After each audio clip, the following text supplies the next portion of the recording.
Hi everybody, it is Angendra. This is the best worst. I don't know if you guys had that growing up. We had this thing called the worst thing ever. It's called best worst online. We found Pokemon Quest and we're obsessed with it. It's it's so bad. But they give you the little hints and so on. Basically you have this droid, what do they call drone, and you're exploring an island. So let's go back to base camp and we'll start from there because we've done a couple of different things and so on. So you have your crock pot, and this is how you lure in the Pokemon, because on expeditions you're not actually capturing them, so it's a little bit different. We'll try our bronze crock pot, we'll show off. And then you have your different recipes. So like the fire type Pokemon prefer this, but I don't have the right type of food for it. Let's see if I can do it in... No, I can't. Can I? I think I can. Hold on, we'll auto set this. So this should draw a fire type Pokemon to be our friend. And what we have to do is run 4 expeditions for this to cook. So we completed a couple quests and you get your chiefs and so on. So here's the challenge, a Power Stone collector. And you get PM tickets, and those are handy because if for some reason you don't complete your mission, like if you get Pokeballed, and your friends all line up in their Pokeballs as well, you can pay out in PM tickets and actually keep your winnings. So let's see, we have coughing. He's high level, but he's not exactly powered up.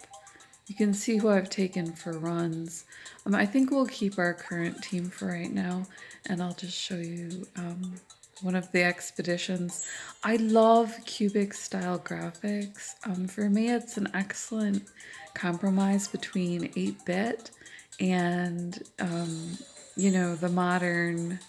the more modern graphic capabilities. People are so obsessed with interface that gameplay is falling by the wayside, and that makes me sad.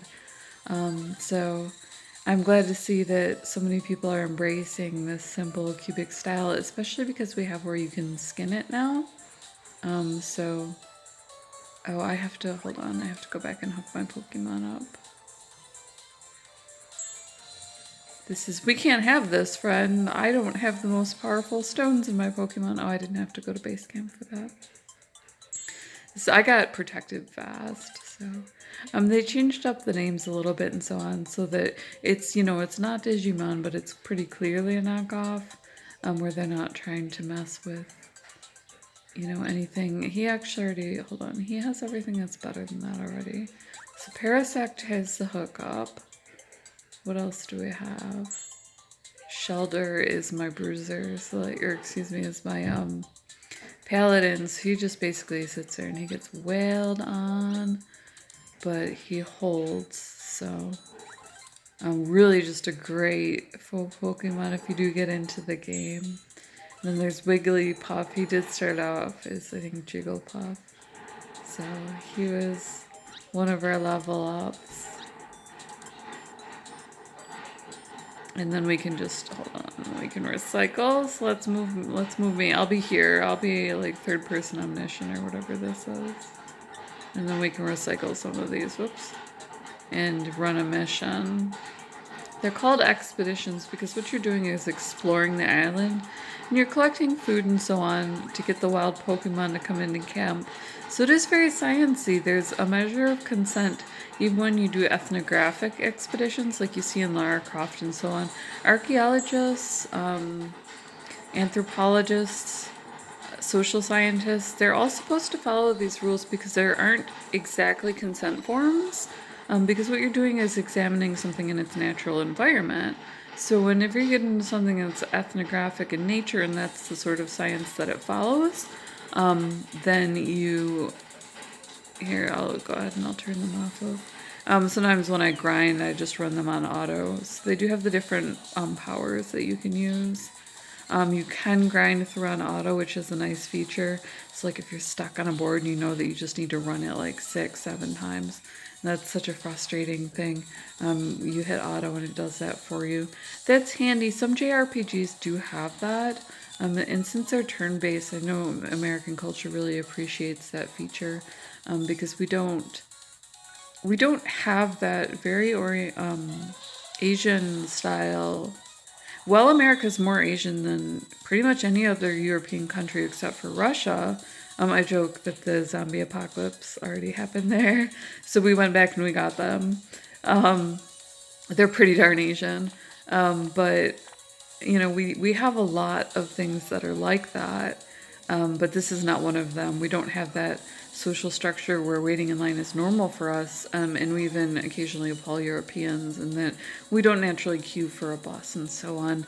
We'll tend to wait in a loose group and then kind of just, work our way through turnstile style as though it were a turnstile and we're just kind of funneling towards it. And I think that, that's kind of gets a foam at the mouth reaction. So you have these waves of Pokemon, and they give you the cute little cues for them and so on.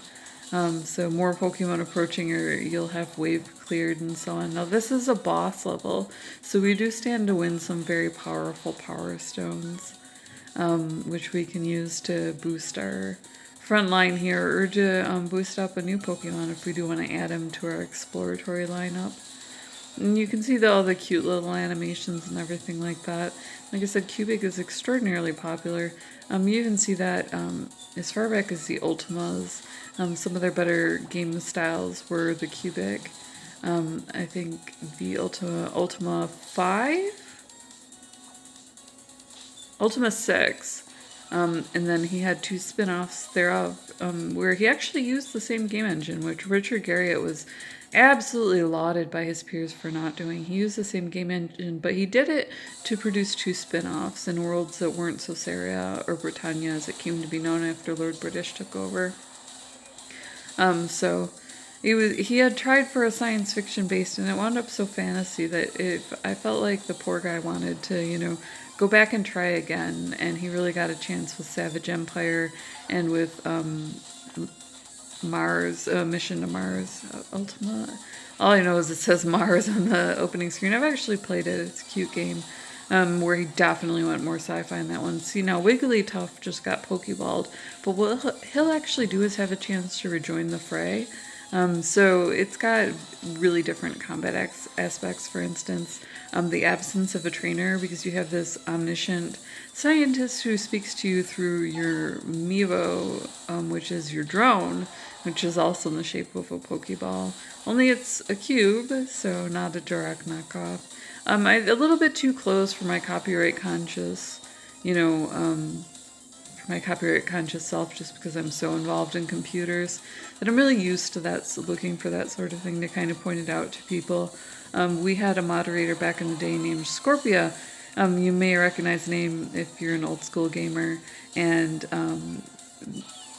Mr. Howard had suggested, because he was going to put the beta testers in the game, as kind of a thank you, he had suggested putting her in as well, but she was the sysop for a forum.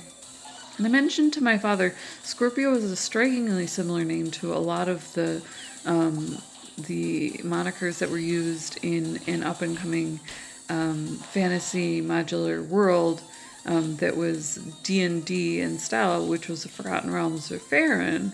And I wondered if they would run into a copyright issue. It turned out to be a moot point because she was the forum's sysop.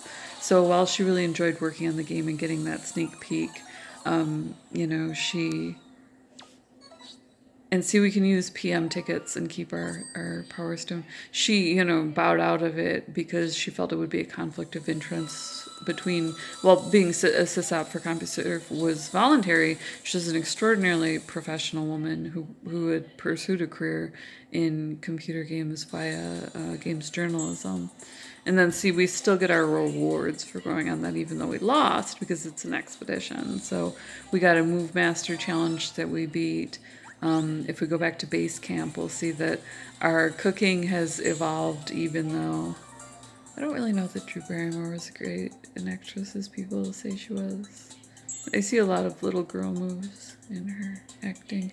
It's how we cue ourselves. I'm from New York State, so we kind of all have the TV accent. We all keep track of that sort of thing. I'm sure that Callie is the same. So as you can see, I'm going to have to grind through this boss zone here. So that's generally, if I have to run something a whole bunch of times because I need somebody to level up or something simple like that, or I need a good drop, then I'll put it on auto. Some Pokemon apparently evolved into a different form when they level up. But I just thought this was the best worst because it was that sort of, this is such a fun thing that you'll only find in the App Store. And so on. So I thought I'd have you check it out and put it up. We do have some big Pokemon fans who kick around and so on. So here's a nod to y'all. If you love it, it's free to download from the App Store. It is an application for your phone. You can grind on it on auto.